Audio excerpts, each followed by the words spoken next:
Doesn't matter how many facts you can pull together. I'm a firm believer that you need someone there. You have to be able to, I would say, to smell the air, to look someone in the eyes.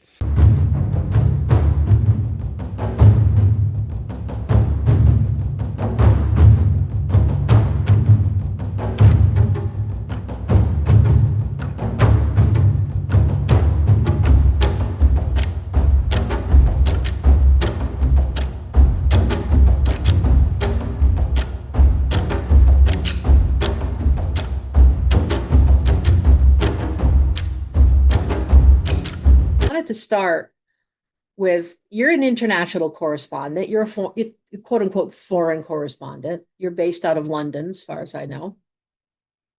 And that, of all the parts of journalism that have been hit hard, that's been hit one of the hardest, especially in print. The closing down of foreign bureaus, the pulling back from war coverage, depending on stringers and freelancers and stuff. So, since this has been your life and you've gone back to doing it, what is the future of frontline war journalism, international correspondence for American outlets? What is your sense of that? I've actually got to say that I have a little bit of optimism in a way I didn't 7 years ago. 5 years ago, 7 years ago, social media started. Obviously, costs are being cut left and right. And that's what we saw people doing. We saw people relying on citizen journalists, people who came from areas, taking the videos themselves, reporting themselves. We saw, crews that used to travel with 4 or 5 people cut down to 2 people. Sometimes you get one person traveling now, doing it off their cell phones. And I did think, and we all talked about it, what does the future of international journalism look like? But what I've also noticed recently is that because of the loud noise and the voices that you get on social media, there is actually more attention to be paid and is being paid to real networks, to real newspapers, to real journalists. And I do think that actually the public, who for a moment were swayed towards getting all their news from social media, are back looking for verifiable sources, really good journalists who they can trust. Now, it'll never be at the scale it used to How be. many of them are there at Well, this point? At this point well, in I mean, I time, think, I the mean, I like, I polls mean, I show that there's not a lot of trust there. No, there isn't. But I mean, I also think that yes, the era where, and look, you look at, for example, CNN, which I think probably has like, I don't know, 15 odd foreign correspondents, and they're not doing that much. Those days are over, and we're seeing those Sky News over here. We're seeing a lot of those being cut down, cut down. But I do think that you are going to have a few journalists at each one, and the competition to become those three will be even tougher than it ever was before. But I do think actually that the future of news is solid because of it.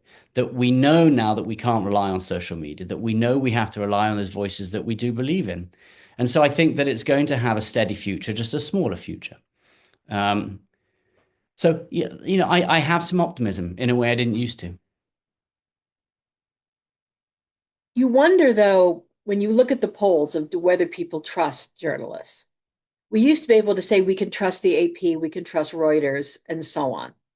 But they've been caught in underreporting stories and misreporting stories and chasing down dead ends on stories so many times that I doubt everything I see. I have to see it in 4 different places.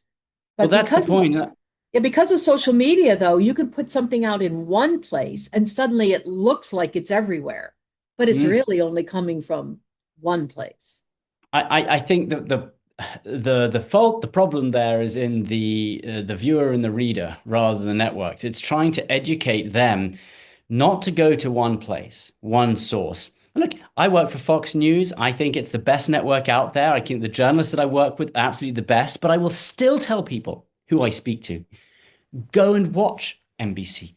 Go and look at CNN just so you can start comparing them. Go and pick up a newspaper because I think we have to be able to get our information from a variety of places. I do think that you mustn't just get lazy and be looking at one place only. So I think that that's something we need to educate the children, the youth, the future. Go and look in a variety of places. And again, it comes back time and time again to social media where it just shows you what you already believe. And that's dangerous as well. The algorithms are pumping the same thing at you. And that's another reason why I think we've got to move away from social media and go back to networks, back to newspapers that you trust. Um, and so, we are in an interesting position, not just in terms of foreign coverage, but in the way people absorb the news and how they will absorb the news in the future. And I say this as a father of four. I'm so aware of where my children will get their information. And what I say to them all the time is don't just trust the first person you see. Listen to a few people. And then eventually you start to develop a relationship, or you start to trust someone because you have spent quite some time looking at this network or reading that writer, and you have seen that they are telling the truth, that they are bringing the facts to you. And then I think once you develop that relationship with someone, then that's someone you can trust. So it's about finding the people you trust. It's about doing so over time by comparing it to others, by reading other news sources. And I think that it's, again, networks and newspapers that can do that. Also, social media mines the internet, and the internet never forgets. Mm. And you'll see these stories where something is reported, and suddenly you'll have five news outlets that are all using the same words. And social media will go out there and find it and slap it all into a Hollywood Squares thing and see them all saying the same thing at the same time. Well, it's So worrying. And what about, we have more vetting now in a way than we ever did of different news sources. And why are you all yeah, using the same word today? yeah, but I'm concerned also about AI. And remember, Mm. there was I don't know which one, but there was a website, well-known news website in the last couple of years, and someone noticed that quite a few articles had been written by journalists who didn't exist. And it turned out that actually a well-known, news network was actually just churning out a few articles off the back of AI. That I think is so worrying. I'm a firm believer. Doesn't matter how many facts you can pull together. I'm a firm believer that you need someone there. You have to be able to, I would say, to smell the air, to look someone in the eyes. I always found that when you go to tell a story, you always have an idea in your mind of what the story might be when you're going there. You do the research, it's always different. There's always something Hmm. you didn't notice. There's always an angle you hadn't thought of. There's a relationship that you didn't see. You don't get that. No matter how much fact that you have or statistics you have thrown at you, you don't get the nuance of a story unless you are there and you're talking to people. I remember doing an interview with a helicopter pilot who had chased someone in his helicopter, and it was made into a TV movie. So I was talking to the real pilot, and I get on the phone with him, and it's basically like, "Hello, how are you?" or something. And he went off on a tangent, and I'm sitting there just like, finally I said, "Well, you're answering questions that I really haven't even asked yet." And he's like, "Well, haven't you made up your mind about what I did?" And I'm like, "No, I thought I'd talk to you first." Yeah. And now I don't know who he talked to before me. I don't know what he was subjected to, but I think it was maybe local reporters who had a very definite idea, one way or another, about what he'd done and launched with that. You can Yeah. always come to a conclusion, but you perhaps shouldn't do it before you talk to anybody. Yeah, and look, there are quite a few people in a way that it didn't happen as much when I first began, started off as a journalist. There's some people who don't want to talk to journalists who will say, I know what you'll do with the story. I know you're not after the truth. You're just here to double up on your story. And I've had that happen to me. And more than ever, I want to sit down and I want to say, no, no, I want you to talk to me. And you've got to build their trust. But you're right, there are others who will break that trust. There are people who won't tell their story correctly. And so that once that bond has been broken, they're less likely to go and be open and talk to someone else. But look, the role of a journalist is often to get people to open up. I've always known that. You've got to go somewhere and you've got to talk to them in the right way. You've got to understand what matters to them. Sometimes you can talk to them for a long time before you even get to the story. You've got Mm-hmm. to show them that they can trust you. You've got to show them that you are interested. Um, and that's what being a journalist is also about. It's getting people to open up to you. And look, I write this in one of my books. One of the things I noticed after I came back home, and I had my prosthetic legs on, was that people kept opening up to me all the time. and telling me about some of their, like, the terrible things that happened to them and the difficult moments in the way they didn't before.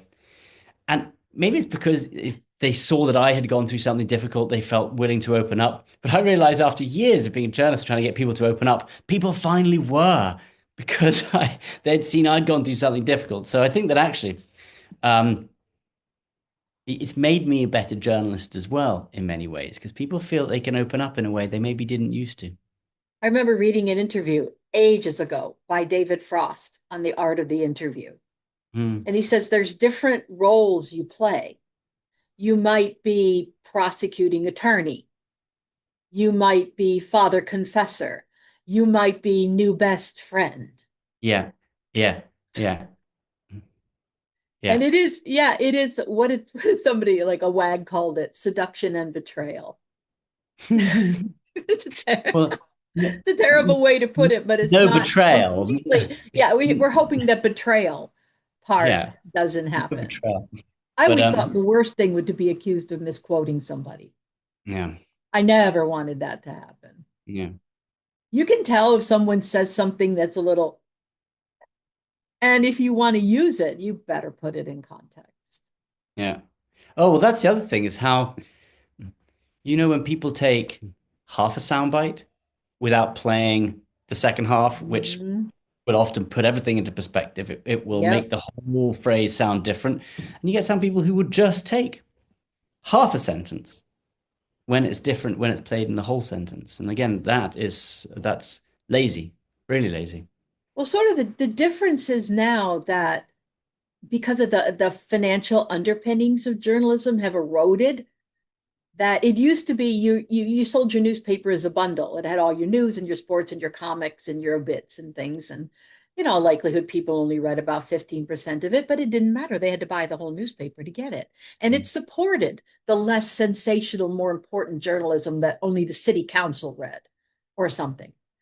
But now, when every story stands on its own on the internet and you're paid by clicks and hours viewed, and you got to get clout, um, the important stories are often dense and only read by a few people. But those are the right people to read it, but not necessarily a lot of people. Yeah, But I if you're suppose living really, on clicks and clout, how do you justify the money spent on being careful and thorough? I suppose as a journalist, that's just you can. I suppose I'm quite lucky that I don't have to worry about the finances, but I suppose it does mean that I have to double down and just make sure that every piece of work we put out, you know, is of the level that it has to be, more so than ever has to be. And that's just what you do, going through changing moments as in the world of journalism. So let's just make sure that we don't let our side down. Let's make sure that we do everything we can for journalism, make sure that our work is as good as it's ever been. Make sure that we talk to 10 sources instead of 5 sources. All of those things. We've got to keep Imagine if you making were a sure. freelancer today. Oh my goodness. And I was a freelancer for many years, and I remember how Yeah. difficult that was. And I still speak to friends who are freelancers, and boy, is it tough for them right now. Really, really tough. And but that's how you get started. There's no other way to really get started. So you've either got to embrace and spend time, a few years as a freelancer, fighting your way up before hopefully you get to a network or a newspaper, or and I suppose that shows real commitment. I mean, I remember I spent quite a few years making $0, losing money because you'd pay your way to get places, and then they'd pay you $150 for an article out of Yeah. Somalia, and you're like, but I paid like 500 to get here, but you did it, and maybe that shows commitment. You know, I think everyone should assume, this is a bigger topic, but everyone should assume for the first 5 years when you're working, you're not going to make much money in any field. You're going to work 7 days a week and you're going to work 14 hours a day. And that's kind of what I want. I'm going to hire the person who's doing that because if you do that, someone will notice. Your work will be of the caliber it has to be, and then you'll move on. But that's just kind of what everyone does. And now everyone complains all the time. Oh, my first job didn't pay much, or it's so much hard work. Your first job isn't supposed to pay much. It is Yep. supposed to be a lot of work. That's what you do. Go and show that you can do it, and you will be rewarded. And I just think that, again, I speak as a father. That's what I tell my kids. Yep. You're going to go out in the big wide world one day, and you're going to have to work harder than ever before. You're going to have to find something you love to make ends meet. Oh, eventually make ends meet, but it gives you the drive. So, I was astonished when the Huffington Post was sold for tens of millions of dollars that professional journalists that I knew did not realize that Ariana Huffington did not pay her contributors. She paid mm. her editors. She didn't pay her contributors. Oh And I was yeah, like, you didn't know that? You really didn't know that? the amount of emails I used to get saying, I'd say, so what are you going to pay for this article? And they'd say, oh, well, we thought that having your name published would be sort of really good for you, and that would sort of be the payment. You're like, "Huh, that does not put food on my table, you I'm know? always like, tell that to your internet service provider, your electric Yeah, bill, the yeah, guy you bought your computer from. yeah. I call it Um, I call it the honor and privilege discount. They're mm, counting on the honor and privilege discount that you'll yeah, give them. Maybe you will, and maybe you won't. yeah. So, since you're used to bombing around the world, and that's been so much a part of your identity as a journalist, now you have, I mean, you're not incapacitated, but you have limitations. So, how in your mind are you constantly reconciling your expectations of what I'd like to do with the realities of what you can do? I feel it all the time. And like I was always very good at after I was injured of realizing, life is different. There are things you can't do that you used to do, and that's okay. Embrace what you can, forget what you can no longer do. I mean, like I'm in a wheelchair at the moment, and I have been for a week because of, a couple of issues, legs and things. Um, Oh, and and I'm if, reading your book before you went off to do like it was a Washington Correspondence dinner, the nerd prom, that you yeah, went Paris yeah, skiing, and I'm driving along going, well, he's a moron. yeah. How do you I do know. that? Yes. By the way, that injury started before the para skiing. It wasn't the para skiing that gave me the injury. Oh, okay, okay, okay, fine. Um, Not complete moron. but the thing is, I still have this feeling in my, when I see a big story happening abroad, what I lived for, what I loved doing was I'd be on the first plane there. I want to be the first one there. And I still get that feeling every time I see a story that I would otherwise have been You're covering. the Now, racehorse when the trumpet goes off. you've got to be there first, absolutely. But it's okay. I tell stories now where they're slightly stories that I know are coming up, stories that you look ahead for, and you can have in the diary, and then I will, which I learned from the White House Correspondents' Dinner. I will now take it really easy. A week I have to go on a big story because I don't want to something to pop up that I can't go. So just learn to schedule. Um, Different kinds of stories, but great stories and longer format stories as well now, things that I can really, dig into, which is great. Um, we do live in TV news. Sometimes you get a minute 30, a minute Mhm. 45 to tell your story. That always was difficult for me, because I'm like, but it's such a complex story, and I'll be in the Middle East and I'm talking about a minute 30, but I'm like, but there are so many other issues at play here. I'm actually doing more longer format pieces, which is something I always wanted to do. Fox Nation have been amazing for that. And Fox have said, look, you tell me what works best for you. And I've been able to do that. So I'm doing longer format pieces, and that makes me really happy in a way I wasn't doing before. So yeah, I can't be the first one on the ground anymore. Um, but I am being able to do slightly longer format pieces. I am being able to really, pick the stories that are coming up and look well ahead in advance, and that works for me physically. So no, one door closed, another door opened, and that works for me too.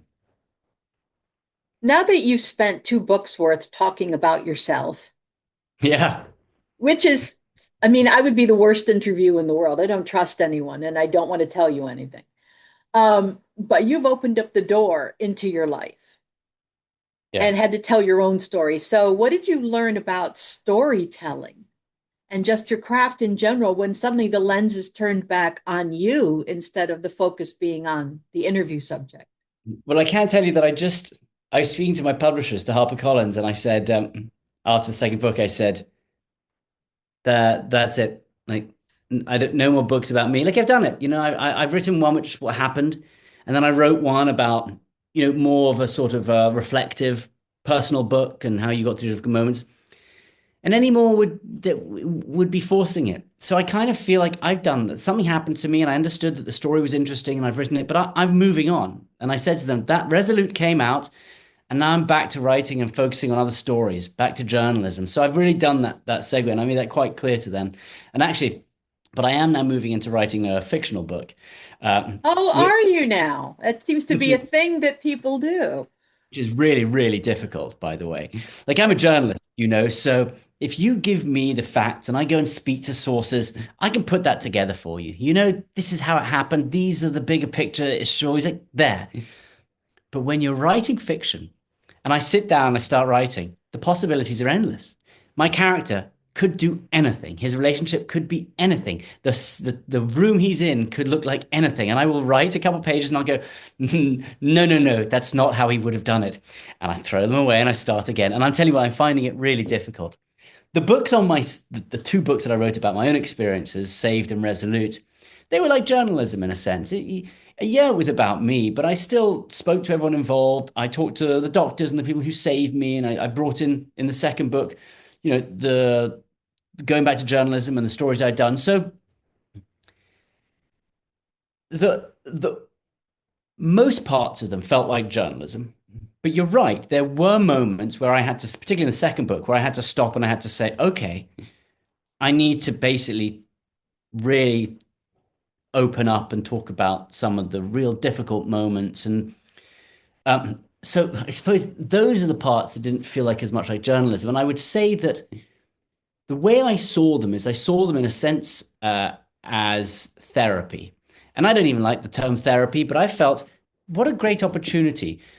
I don't usually sit down and think about how I'm feeling in great depth. I'm the kind of guy that gets through it. And I said, what a great opportunity for me to actually sit down and really evaluate myself, which I wouldn't have done otherwise. So I thought, let's embrace it in that sense. And that's why I found it not to be so difficult.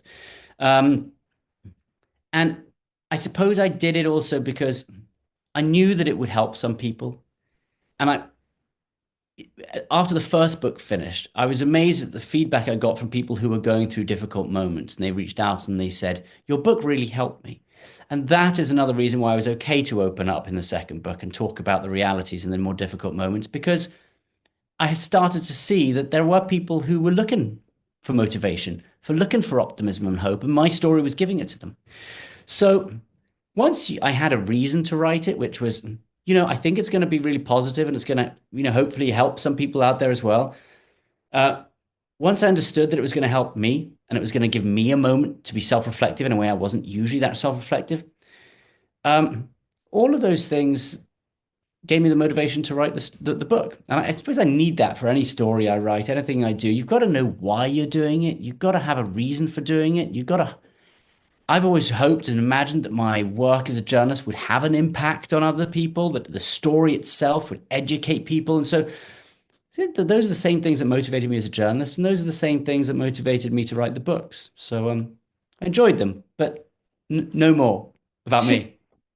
However, as I was listening, especially to Saved, I'm thinking to myself, this is one rip-roaring adventure story Mm, of how they got you out of amazing. Ukraine, smuggled Yeah. you out of Ukraine.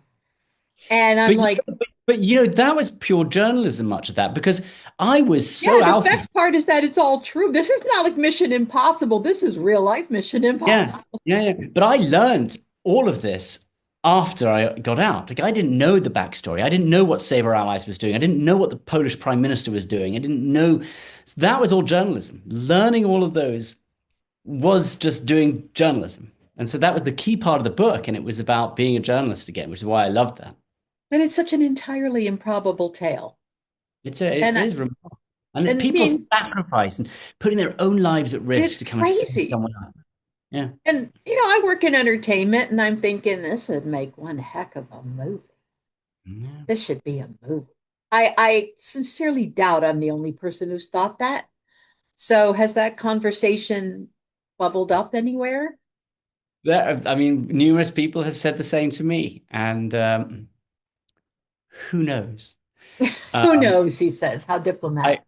I I would my wife and I joke sometimes, and I think it would all come down to who would play her. Um, Yeah, because basically you're on a stretcher. totally. You're on a stretcher. I'll tell you, it's an interesting one because I'm actually although the story rotates around me. Oh, it would have to be Scarlett Johansson, don't you think? Absolutely. Well, I'd say my wife is a lot more beautiful than Scarlett Johansson, but Well, yes, but you have to do the best with what you've yes, got, you yeah, know? totally. But it's true. For the whole of the, I would say very exciting parts of the book, I'm, you know, barely alive. I'm You're in movies in what one is place. called the MacGuffin. Oh, I've never heard that. The MacGuffin is the thing that everybody, it's like the Maltese Falcon is the Yeah. MacGuffin. You Oh, have to yeah. get the thing and move the thing from here to there, but the thing itself is not really doing anything. Things are being done on behalf of it and to get it and to move it. So you're the MacGuffin in your own story Yeah. in this portion of the story. Where does that come from? MacGuffin. It's an old showbiz term. I'd have to look it up, but I know but it was applied all the way back to the Maltese Falcon, the Hmm. actual Falcon statue that everybody wants. Yeah. Gosh, And I it's grew up watching that film time and time yeah. again. Or Mission, if you watch the most Who was in recent that? Mission Was Peter? Impossible, they Was want Peter? Who was in the, that? Peter Lorre was in it, right? Because Laurie and Humphrey he was the Bogart. Bogart. Humphrey Bogart. I'm always Bogart. on Peter Lorre because I remember him from Yeah, you've got in Casablanca. the Mission Impossible, you got the Podkova and the key. Those are the MacGuffins. Hmm. They're not a character, and they're a thing that everybody wants and everybody has to get or move around or something. So for that portion of the story, Yeah. you're Well, then you become the hero of your own tale later on. But for the moment, you're the MacGuffin. yes, but the story would end. Not that I have thought about this much, but the story would end once you Oh get to yes, you've Poland. thought about it. Come on. But yeah, but the story would end once you get to Poland. It Yeah. wouldn't. The recovery doesn't work well, I think. No, that is the portion of the story that would make a movie is the entirely improbable smuggling of the MacGuffin out of Ukraine and into Poland. Yeah. Yeah. Yeah. Need a good action adventure writer to do that. Oh, yes. Well, if you have any suggestions, send them my Well, way. they've stopped making Mission Impossible movies apparently, so there you go. Well, I think Tom Cruise is going back to maybe a third Top Gun. Yes, So why that's not? in perfection. Yeah. I'll pay to go see his movies. I I usually pay to go twice, and I hate to pay for anything.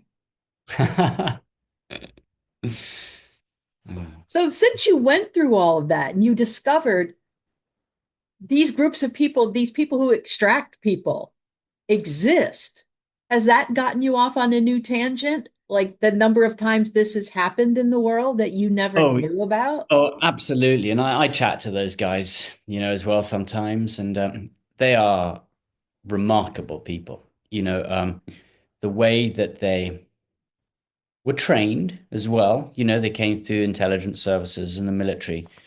The way that you are trained to look at a scenario, look at who you have to get out and put the picture together. Communications, can you track phones? Can you get CCTV? Who do you have on the ground? Who do you know who has contacts on the ground? And they call me sometimes and ask me for totally random connections. Hey, do you know anyone in Papua New Guinea? Someone asked me the other day. No, you Uh, need for that, you need the producer of The Amazing Race, mm, Bertram Van Munster. He has sent people all over the globe multiple times to just about everywhere. And I think the man knows someone everywhere mm, because he's moving the participants in the show through every continent on the planet. It's mind boggling. mm. There's an untapped resource for you. Totally. And you know what we were saying earlier about, you talked about the Frost interview and how you have to play different roles, but these guys can also do that. They have to be able to go into different scenarios in countries around the world and different cultures, and they have to know. I've spoken about this exactly the way they need to come across. Should they come across as sort of and they had to change. Do they want to come across and say, we need access to this right now. You got to give it to us. If you don't, this is going to happen? Or do they go up and do they have to, charm their way in? Or do they have to bribe their way in? But wherever they go, whoever they're trying to save, and they're saving people all over the place, they have to think of the role they will play. Mm-hmm. What role are they? Are they NGOs? Are they businessmen sometimes going in, pretending to be businessmen? Are they priests going in? I mean, they have to play the roles as well. and it's and they can do it. There's your fiction book, Benjamin. Well, I didn't say it wasn't already part of my fiction book. Oh, I see. Okay, well, great minds think alike. Yeah. Well, sort of when I got into Resolute, I mean, I knew that you had a Catholic background, having just listened to Jeremy Irons read me Brideshead Revisited. I feel like an expert on English Catholicism. It's the only way I got through Brideshead Revisited. Um, you didn't discuss it a lot in Saved. And I Mm. noticed the way you discussed it in Resolute was very careful because you want the book to appeal to everyone. It's not just about one type of person, it's the universal constants in in human nature. But I mean, I write for the Catholic channel at Pathos. I don't just write about Catholic things, but there's a lot of those kind of folks in the audience. So if there's any more you want to say about how that helped you and how it's continued to help you, if it has, go ahead. The reason I didn't write about it in Saved, and even when I picked the title Saved, I was thinking about, was I saved by angels or by God at the beginning? And yet I didn't write about it in the book. And that's because my own journey with religion and my Catholicism um, has been very varied my whole life, Well, that's almost everybody, Well, no, And no, but I, exactly. And I'm a it was, revert, so you know. no, exactly. And during my recovery, there were moments when, we always talk about, you know, why does God allow terrible things to happen? Natural disasters, it's a big question. Well, everyone who's religious asks it as well. It was in the back of my mind as well, and I hadn't been that close to my religion, but it's always a part of me, I mean, I was at Benedictine monastery from the age of 9, and it ran my life, in mass 5 times a week, prayers Always twice. joke it sticks to your shoe like toilet paper. Yeah. And so no matter where my journey with my religion took me, it's always been a part of me. It's always been in there. And I always found myself in moments when I was either afraid or just sometimes when I was by myself and alone or walking. I'd always think back to it and I'd always sometimes talk to God, even if I didn't felt I believed in God. I find myself still talking to him. Hey God, and I'm like, what am I doing that? I don't think I believe in religion right now. Why was I just talking to God, And it was I look at what happened that day, and for example, seeing my daughter in that one moment, Mm. you know, going to Ukraine straight from my father's funeral, and I really think that there were people looking over me. I was brought people. I was brought strength at that moment when I needed it. And I also talked to God. I also, I thought of my family. And then I talked to God and I said, please, Lord, help me find a way home. And that's where the rebirth really started to happen again. And it was only as I started to think about it over the next year, even, that's where I went. And the understanding acceptance that it was always in me, always a part of me. And it's okay to have your journeys with religion. It's okay to sometimes feel really strong about it. And it's okay sometimes not to feel strong about it. I think perhaps that makes it even stronger when you're questioning it and asking about it and you want to understand it. That's how you build strong relationships with things. And so I thought when I wrote Resolute that I really want to write about it. And I wrote about a number of occasions where I just remember seeing few moments where when I needed it or when things were terrible, there was that little beacon of God, I know of you hope. said, was it this or that or divine intervention? I'll get back to that later. Yeah. And I Um, wait for the later to finally bubble up. yeah. Um, so, and I was just in the conclave in Rome as well, and I was covering that for Fox, and I just remember sitting there and also I was down in St. Peter's Square and being surrounded by hundreds of thousands of Catholics unified in their faith and hope and optimism and kindness and brought together. And even there, that was another big moment for making me stronger. I was like, this is something you don't usually see so many people together. And there we all were together, The sharing gestalt of it one. all. Yeah, but everyone there sharing those values, and I thought this is amazing. What a great strength! And you might feel that your religion is just you and your religion, but it's not. It's so much bigger than that. It's so many people. It's everywhere in the world, and wow, not many things. In fact, I can't think of anything that brings together people from so many different cultures and countries and brings them together. Wherever You you know? go in the world, if there's a Catholic church, you go to mass, and you might not get all of it, but you know what's going on. Yeah, yeah, It's Tell people like this is the same readings, yeah, you know, everywhere in the yeah. world today. I still go back and forth still about sort of the very established. You know, I don't sit through mass very often. Don't go to mass that often, even though I But now you only consider. have to go once a week, Benjamin. Yeah, I know. It doesn't mean I don't go to church. Whenever I'm driving past a church, I stop and I go in, and I actually love it when it's quiet and it's me just sitting there. That I think is wonderful, and I just get to talk to God. And when I'm traveling, I go to mass. So whenever I'm in New York, I go to mass. Um, and so, I love the music of mass. But I still sometimes think about the all the rituals and the thousands of year old of the established, you know, mass. And so I'm still figuring out where I fit in. I feel Catholic now, and I embrace it, but I'm still not there going to mass every week, and I haven't been to benediction in a long time, and all those things. So I don't know if that's the direction I will go, but I know that I won't move away from my faith. I know I will continue forever to be a You Catholic. should live in Los Angeles where it can be a challenge to find What? something that's not eccentric. In what way? There's a lot of varieties here, and there's a lot of permutations, and um, it's not always traditional. Mm, So you have to kind of look around. Like Wednesday, I'm going with friends to the St. Michael's Abbey in Orange County, California, which is a Norbertine Abbey, which mm, is, look it up online. It's stunning. It's absolutely stunning. Or you can go to a place that, is very, very simple and has your guitars and, whatever you kind of want, you can find it mm. somewhere. Although I It- have heard that in England that Catholics are starting to outnumber Anglicans. oh gosh, I haven't seen any statistics Yes, I recently. have seen some reporting on that.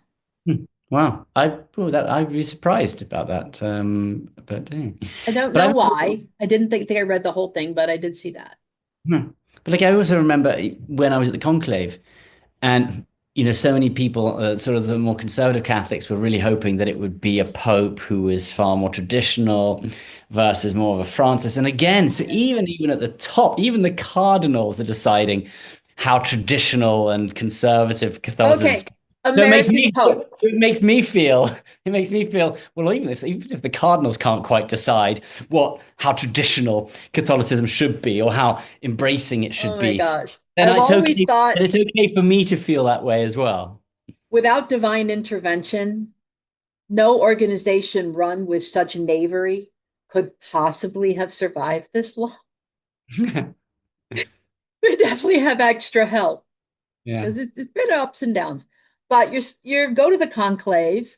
We have this earthquake that hits. I remember I was watching. I think had Fox on, and they were stunned into Yeah. near silence. And then I tuned into like videos of a couple of other, Catholic organizations who were watching it live, and they're stunned. So, were you stunned, or how did you react Because of to course, there we Cardinal were. Prevost? We had prepared. We had read into a number of, I don't know, I kind of done a little bit of research on about 15 cardinals who we thought it might be. Because, you want to be ready. Oh, it could be these guys. And it's never who you think it will be, by the way. Yeah. So we kind of knew it was a non-starter. We thought we'd get 15, maybe it was these guys. And then when he came out onto the balcony over St. Peter's and he said, Habemus Papam. And then he said his name in Latin, Roberto. And everyone's going, Roberto? Ooh, Who? Who's Roberto? Like, we don't know. And then someone like, Robert? Like Robert Prevost? Like, the American? ooh. And all we've been talking about for a few days is everyone said it would never be an American because No, never America ever. has the geopolitical power. They shouldn't be given the religious power. And so Surprise. we were very surprised. But I think what other people say is that, you know, and his own speech was fascinating because he said, whereas Francis really focused on the developing world, Catholicism over there. In Pope Leo's first speech, he talked about where Catholicism was, I can't remember his words, but drifting away, where, and that's the West. That is where I think he wants to focus. So it's no longer Francis saying, look, It's a two mission thirds, field. yeah, like two-thirds of all, is it two-thirds of all Catholics are now in the global South, South America and Africa and Asia. But no, there it's growing down there. It's getting smaller up in the Western wealthier Mhm. country, and that is where he's looking. So suddenly you're thinking, actually, what a great you know it, you need those Western countries to come back into the fold, and maybe he's the right person to actually do that. And And um, also, like somebody was pointing out, a couple of like video bloggers and stuff are pointing out, American, do not be embarrassed because look at the fruits that you have given to the rest of the world. Whether it's Bishop Barron and Word on Fire and all the work that they do that is promulgated worldwide, whether it's Father Mike Schmidt and his Bible in a Year, Catechism in a Year, these huge podcasts, which everybody listens to, that this media engine that comes out of the United States is accustomed to sending stuff to the entire world. mm, And so we're doing it in this way too. yeah, I'm Mark Wahlberg. Um, I saw a bit of your interview with Mark Wahlberg. You know how many people have he that app has brought back Yep. to program again? Hallow. Hello. Remarkable. And millions. I used to see Jonathan Rumi, who plays Jesus in The Chosen, went to my church. Hmm. Used to see him all the time. It's a little weird. And even that show, produced in a very ecumenical manner with a wide variety of people, has taken this very familiar story and made it fresh Hmm. and sent it out to the world. So maybe this is the wellspring of media that the entire world consumes. But that comes back to the battle though. How do you make it fresh for the youth of today versus trying to maintain some of the traditional, uh, Oh, but the kids like tradition. It's the no, I know it's kids that are fascinating pushing for it. that's coming back, I know, which you wouldn't have Yeah. thought a decade ago, or You go to generation. Latin Mass. I have been to like the traditional Latin Mass. And at least in Los Angeles, it's a lot of young families and a lot of young people. And I'm sitting there, there's a couple in front of me covered in tattoos with three kids. I'm like, well, Really, there you go. There's your Latin Mass family. really interesting, isn't it? Yeah. Yeah. It's the wheel turns. And Yep. that which seemed fresh 30 years ago or 40 now seems kind of stale. And kids, I think a lot of kids are looking for something solid to put their feet on, something that's time tested, Yeah. that's not just made up. Yeah. No, I like Just, that again. yeah. So are you sort of introducing your kids to it without getting too personal, or is this something you're just working through on your own? No, a little bit, but mainly just talking about God and heaven, and a couple of psalms. But I'm very, I remember I was went. I mean, ever since I can remember, I think I was going to mass at the age of 3 or whatever, before I can remember, and I don't think that necessarily worked for me. I wanted to come find my own religion, so it's a combination of introducing them to it. Um, and hopefully allowing them to sort of embrace it as well. So it's a combination. I've always joked I have the don't scare squirrels method of evangelization. Like, how do you get a squirrel to trust you to take food from your hand? You sit Hmm. very still, you offer it, the squirrel runs away, comes back, runs away. Eventually, because you never reach out and grab, the squirrel will trust you, and the squirrel knows it can trust you. If you pounce on every single person that expresses the least interest, they're going, I would run away. Yeah. They're going to run away. But, be that person they can come and ask a question of, and they don't get Interesting. pounced on. Yeah, interestingly, and I was aware of it when I was watching the conclave as well, that the Catholic Church knew very clearly how many millions of people who weren't really necessarily into religion or had lost their faith were going to be watching that and how to bring that back in. And boy, did they even the video angles that they used and the drones they had flying, it was actually a remarkably well Yeah, your piece it of sort looked of good. media. And my kids absolutely were hooked. I came home and they were like, we couldn't stop watching it. And it got them more interested because they saw something that looked really fascinating. And it was all about the good and bringing people together and then this, waiting for the smoke and the Swiss Guard and the Sistine Chapel. And actually, so I know that the Catholic Church were well aware of this incredible, momentous occasion and how many people it would bring back to the church. And well, good for them. You got to A use what you little can. good production value never hurts. Yeah, it was amazing. I mean, it was such great quality. So, what's your next story? Because there's always a next story.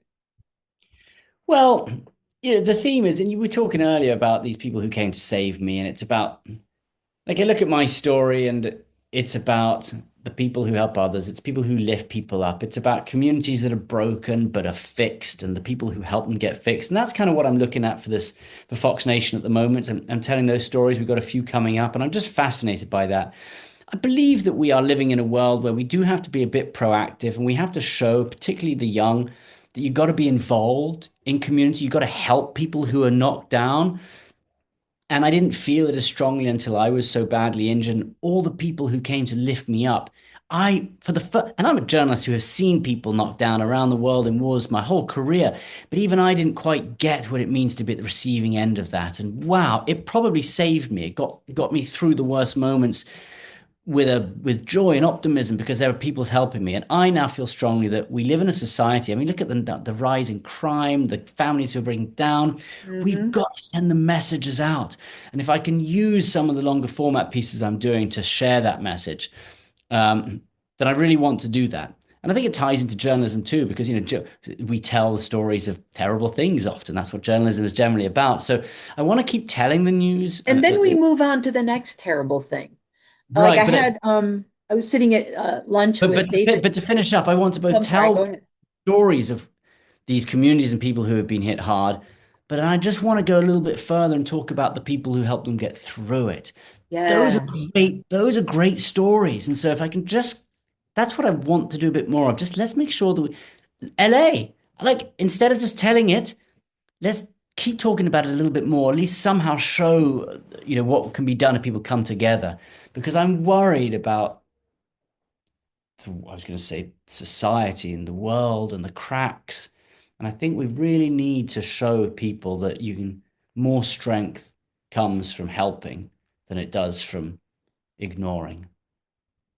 I was sitting once at lunch with David Milch, who's a very famous writer producer, and he said something that has always stuck with me. He said, the story is not in the rock, it's in the ripples. Mm, It's mm, not in the thing that happens, but it's yeah. in the things that happen because of the thing Yeah, that that's happened. spot on. That's absolutely true. Yeah. And we So, ignore the ripples too often in journalism. We're there for the rock, it's over. You think about like every like the firebombing attack in Colorado, school shooting, fire, whatever it is. There's a million stories of people whose lives are affected for the rest of their life because of the thing that happened. And we just move on. yeah, yeah. But there are more people than you imagine, more groups out there, whether it's Save Our Allies who came to get me or just any sort of charity. They're everywhere. There are so many out there really helping, trying to help. And almost all of them are actually started by people who have gone through something difficult of And themselves. long term, because you get Oh, fatigued. Like, yeah, I'm tired of hearing about your problem. Go fix your problem. There's 19 other problems that have happened since I've moved on. But that doesn't really work for a lot of people. Some people, like you've noticed, will continue to need assistance in some way for yeah, a very long time, if not forever, for them. yeah. I got this podcast called Searching for Heroes, and my guest this week is a lady who has a chronic illness, and she set up this charity to help people with chronic illness. And I actually think that there's some millions of people out there who have chronic illnesses. That's Hmm. I always saw what I went through as right, badly injured, but you know what? I'm going to get prosthetic legs. I can still think. I'm going to be walking, and I saw sort of an end to it. I always knew that I would go back to my life. But chronic illness, when you look into it, the thought process that where you have to go to know this is never going to stop. I will live through this pain and this discomfort my whole life. I'm fascinated in the mental strength you need to just keep going when there's no end in sight. It will always go on. And so it's a fascinating guest to talk to as well. And it's some strong, resilient people out there. I know that we can see your stuff on Fox News. And so, where are all the various places that all of your various things can be Well, currently seen? Do your pitch. no, I mean it's all through Fox News, and like if you go Fox Nation, you can look for American Exceptionalism. That's Will we the ever see those outside of the streaming service? at the moment, no. The ones I'm about to start filming, I will be doing some on Fox and Friends, so they will Mhm. appear. So they will pop up as small, teasers, and I'll do little stories on them. But I think you can stream everything nowadays, to be honest. So, Searching for Heroes is the podcast. American Exceptionalism is the show on Fox Nation, and another book, obviously, which I'm working away on at the moment. And then just news. I still want to keep telling news, breaking news, and looking for stories to go and to cover. I thought we were going to go be doing a Putin Trump um, summit, but that doesn't appear to be happening. Not yet, anyway. Well, No. yeah, we'll see how that Um, goes. and I got to say, I went through a period in my career where, it was conflict that fascinated me, like the extremes of the human experience, and no other stories really sort of matched it for me. And, conflict had everything. It's not only the story of the person whose house has been blown up and who's lost their family, it's also geopolitical. It's about the finance. It's about tribes. It's about Mhm. um, military provision. It's got so many levels of conflict, and it's both the person at the ground, but it's bigger. But the reason I'm saying is because, for example, I did the conclave, and I suddenly afterwards I was like, you know what? This was one of the best stories I've ever done. I was like, no one was shooting at me. Everyone was here, unified as something great. The visuals were wonderful. So I actually spoke to Fox and I said, I want to do more of these stories. They're great. Like, send me out and do more of these really go great, community stories more. So I've actually been drawn in that direction as well. So uh, it's, I'm just, frankly, the day is constantly busy at the moment, trying to work on as much as possible. I also feel, having almost died, that I don't want to waste a moment. So I want to do as much as I can. So I'm always constantly working on different projects and trying to write something. And I've got a kids' book coming out as well next year Oh, about a little do kid. you? Hadn't I even heard do. about that. Yeah, well, actually, oh gosh, I will announce it actually a month from today. Um, Too late. it's called Read All About It, and it's about I've already done it. little hedgehog. Because I had the hedgehog with me in my pocket. I Yeah. traveled the world with a toy Yes. head, and it was the And I hedgehog. understand they're endangered Hedgehogs. in Britain, that they're being eaten by badgers. Well, we used So to see them in so the garden. says Jeremy They're not. Clarkson, the renowned wildlife Oh, expert. brilliant. That's where I got that. I could be wrong. Anyway, it's a kid's book about a hedgehog who goes off and saves the forest, basically by his dad's a journalist, and he does so by spreading the news about the big bear, and he saves the day because he wants to be a journalist, and he says, "Oh, that is going to be coming out next year." And I might looking at writing a chapter book about a little hedgehog who goes and saves the world as well. So we'll see. But so the writing continues, and Fox continues, the podcast continues, and the long format ones continue, and I'm enjoying them all. But Nice to be nice to be working. being a father of four is the Yes. with a baby amongst All them is right. certainly probably Before I let you go, Father's Day is coming up. And at this point, you are kind of the ultimate girl dad. Mm. So, what is your advice for the girl dads out there? Um, and not even girl dads, to be honest. I mean, my eldest is 9. I don't think we've hit the teenage years, which might start getting a bit tricky. But what I Oh, she'll absolutely, probably hate you for 2 or 3 years, but it'll be fine. I don't know. I don't know. I think I sort of, That's what I'm told anyway. yeah. It is when they fall over, for example, if they fall over, half the time you should pick them up and hug them and tell them it's okay. And the other half, you got to let themselves pick themselves up, and you got to let themselves figure it out. And I think that that's just what the best lesson I have for my kids that I do all the time. They're going to have to figure things out for themselves, but they also need to know that there are people there to lift them up, and you've got to introduce them to both of those.